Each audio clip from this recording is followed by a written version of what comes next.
Hello. The title of our group's build sprint is Lights, Camera, Stop the Action, Fighting Spycam Crimes.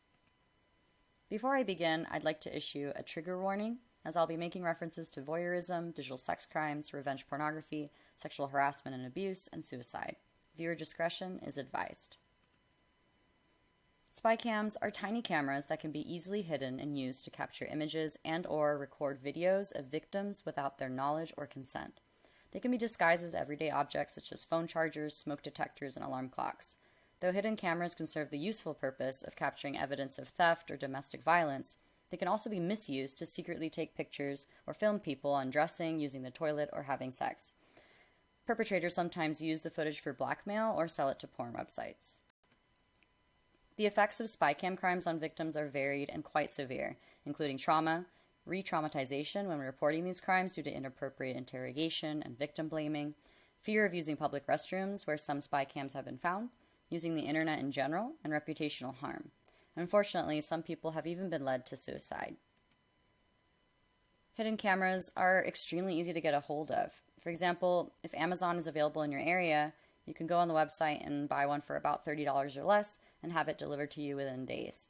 And the industry is only growing. For instance, from 2018 to 2019, the South Korean e-commerce website Gmarket saw a 333% increase in sales of spycams. The global epicenter of spycam crimes is South Korea. There is a common misconception, however, that this is a Korean problem or a problem that's worsening only in the area of Asia. But this is simply not true.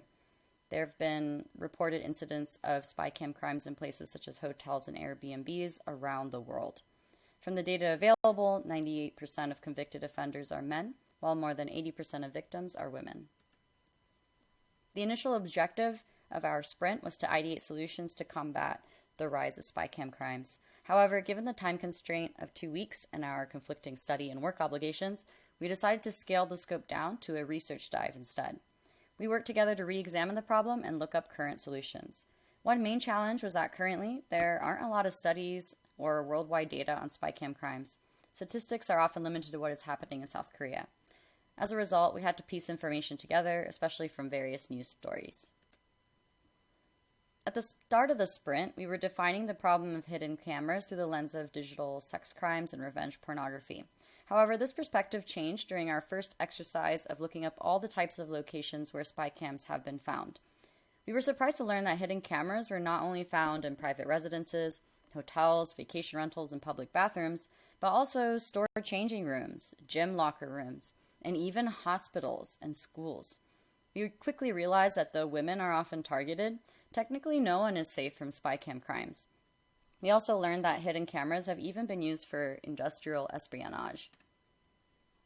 In terms of current solutions, there are plenty of mobile apps that claim to detect hidden cameras.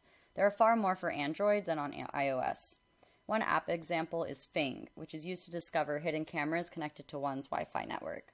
Another interesting one is RadarBot, because its original purpose is not to detect spycams, but to detect speed cameras on the road instead. Basic spycams emit infrared rays that can be detected using a mobile phone camera, which is what most of these detection apps utilize.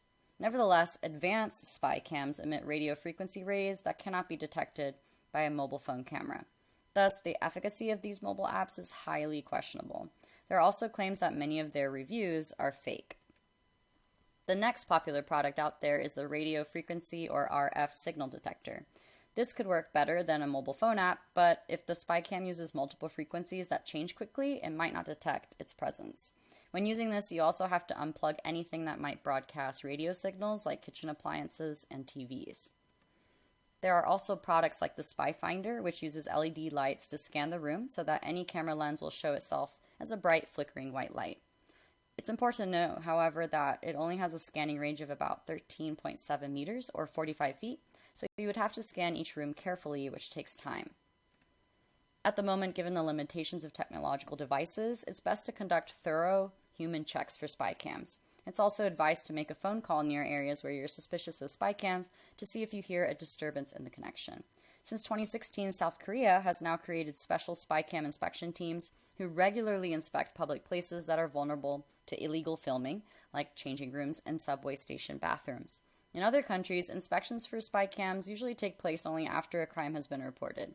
In addition, Airbnb has established a policy requiring hosts to fully disclose any and all cameras and their locations on their property to guests. Nonetheless, this has not stopped some hosts from using undisclosed cameras. Spy cams are getting smaller, cheaper, and more advanced very quickly, so we feel frustrated by the lack of effective solutions to this problem at this time. This sprint is only just the beginning of our journey to fighting spy cam crimes. Now that we have a better idea about the hidden camera industry and the current situation, our next steps would be to move on to the ideation phase and think of either a better technical solution or new regulations for camera manufacturers and sellers. As home security cameras become commonplace and companies roll out smart glasses, we urge people to consider the ethics of how surveillance is employed. We hope our research dive has inspired you to look further into this growing problem of spy cam crimes that affects us all more and more as time goes on. Thank you for your attention.